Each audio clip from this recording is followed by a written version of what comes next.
Kaixo, Leire. Aizto. Arratsaldeon. Arratsaldeon. Eskerrik asko.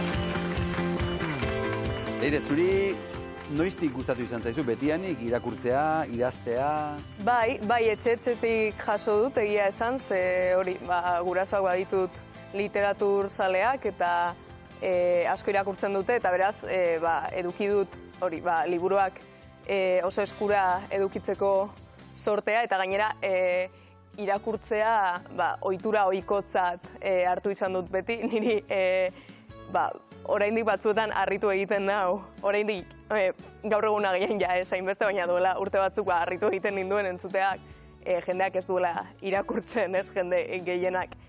Eta nik beti izan dut gustuko, gurasoek irakurtzen zidaten ohera joan aurretik, eta gero nik ikasi nuenean irakurtzen, nik irakurtzen nien haiei, eta azkenean hor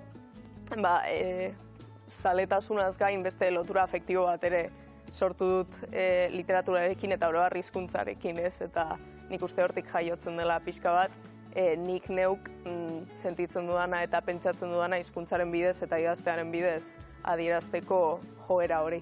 Leire, poesia idatzi duzu? Agian ez da ohikoena, ez da? Poesia idaztea eta gazteen artean ere, ez? Egia da poesia dela pixka bat periferikoa literaturaren barruan ere, ez?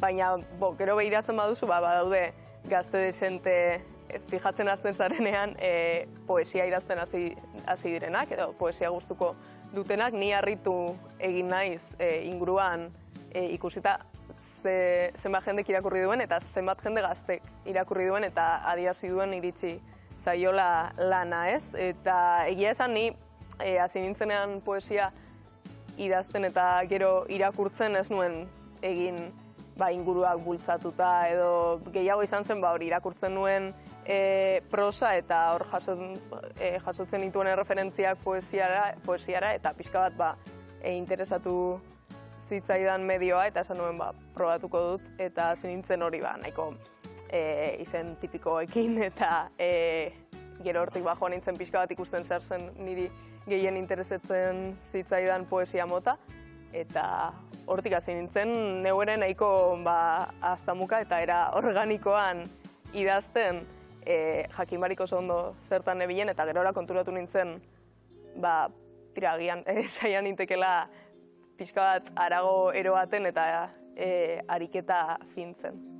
Leire, hitz egin ezagun zure liburuaz, dena amets den irudipena. Zer dago barruan? Zer kontatzen duzu bertan?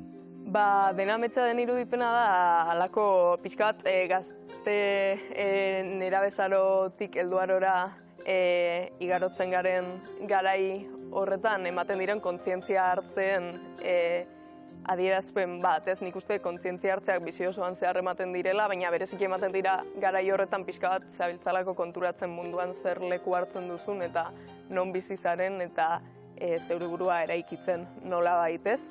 Eta nik urte hauetan zehar idatzi dut liburua eta beraz pixka bat naiz eta guztia zen autobiografikoa jaiotzen dela nire kezka propioetatik eta beraz kontatzen ditut bertan 3 kontzientzia hartze nagusi, 3 ataletan dago banatu da liburua eta beraz lehenengoan kontatzen da pixka bat norbere gorpuztasunarekin lotutako kontzientzia hartzea, ez nola gorputz batean bizi garen gizaki garenetik eta horrek baldintzatzen duen ingurukoek nola irakurtzen gaituzten, nola mugitzen garen munduan eta nola gainera gorputz hori ez dagoen gure esku moldekatzeko eta zer gutxi egin dezakegun erabakitzeko nolakoa den, zer itxura duen eta zer egiteko aukera ematen digun. Ez? Eta pixka bat horrekiko kontraesana, nik uste gainera arazo garrantzitsua dela saltzen zaigula askotan gure gorputzarekin edo zer egin dezakegula, baina gero hori ez da erreala eta gure gorputza ez badugu behar bezala zaintzen horrek badauka ordain bat, ez? Eta pixka bat da horrekin tirabira hori. Bigarren atalean dago pixka bat gure gizartearen parte den norbanako giza daukagun erantzukizunaren inguruko kontzientzia hartzea, ez nola bagaren gizartearen parte eta beraz eragile eta horren baitan kokatu nahi bat era kontzientean eta jakin zer nola kokatu nahi dudan, eta horrekiko koherente izateak dakarren kontra, zailtasuna, ez? Batzuetan. Eta hirugarrena, hausnarketa potoloak egin dituzu. Bai, barkatu, luzatzen naiz. Baina. Hirugarrena bada, harreman interpertsonalen garrantziaren inguruko kontzientzia hartzea, ez? Nola izaki interpertsonala garen eta beraz besteak beharrezkoak zaizkigun, baina beti ez dagoen gure eskun nola harremantzen garen besteekin, eta pixka bat nola kokatzen garen harreman horietan inertziaz, eta nola kokatu nahiko lukeen ahots poetiko horrek harreman horietan. Eta zuk sari bat irabazi zenuen hortik etorri zen liburua, Irun Hiriko literatur lehiaketa euskarazko poesiaren sailean, zorionak, beraz? Eskerrik asko. Hortik etorritako liburua delako. Nola jaso zenuen notizia edo albistea? Gogoratzen dut izan zela iraianen 11, nahiko data gogogarria. Etorri eta gero, ezta? Eta, justu, nengoen gidabaimena atera berri eta nindoan kotxe, nire amaren osabak badauka kotxe tailer rolako konzesionario zera bat, eta bertara nindoan nirea izango zen autoa ikustera eta eragokitzera, ziurrengoen hori nahi nuela, eta beraz, nengoen nahiko zirraraz betea horren aurrean, lehenengo autoa izango zelako, eta bar, eta bidean gindoa zela ni bi gurasoekin autoan, ni atzeko jesarlekuan, eta deitu zidaten, kutsatik Mikelek deitu zidan, eta esan zidan, Irun Hiria kutsasari irabazi duzu, ez dakiz. Azte berria, nintzen gogoratu ere egiten bidali nuenik, ze bidali nuen, baina esan, bidaliko dut, badaukadalako lan bat betetzen dituena oinarriak, eta beraz, litzatekelako krimen bat ez bidaltzea olako leku batera, baina ez nuen inondik inora espero saritua izango zenik badakidalako horrelako maila daukan sario batean egon zirela lan potoloak, ez? Eta beraz oso pozik harrituta. Egun zirraragarria, ez da? Hainbat aldetatik gauza asko. Eta zure barruko gogo eta horiek kanpora ateratzeak zer eragiten dizu?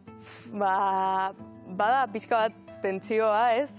Azkenean badakidalako poesia askotan irakurtzen dugula, eta nik neuk ere egiten dut, irakurri pentsatuta idazten den hori autobiografikoa dela, eta benetan gertatu zaiola, edo benetan sentitzen duela idazleak, eta gainera nik uste euskal literatur mundua nahiko txikitxoa denez, eta denok ezagutzen dugunez elkar erreza dela pentsatzea, ea Leirek zer idatzi duen, drama bat eduki du hemen honekin, ez dakit zer, eta azkenean hori bada pixka bat biluzte bat, ez? Baina aldi berean nik gogoan eukan egiteko, ze nik uste poesiak funtzionatzen badu egin batean, eta behin norbere burutik kanpo aterata dela iristen zaionean irakurleari, eta hor ikusten duzunean zer beste interpretazio eduki ditzakeen, eta horrek ematen dio beste bizitza bat, ez? Eta gainera nik sorte handia eduki dut, ze liburuaren arira nahiko aurkezpen konbentzionalak egiteaz gain egin ditugu bertso saio literarioak liburuaren inguruan, eta hor polita da, ze ikusten duzu zer beste aurpegi edo ertz izan ditzakeen sortu duzun horrek, eta izena oso aberasgarria.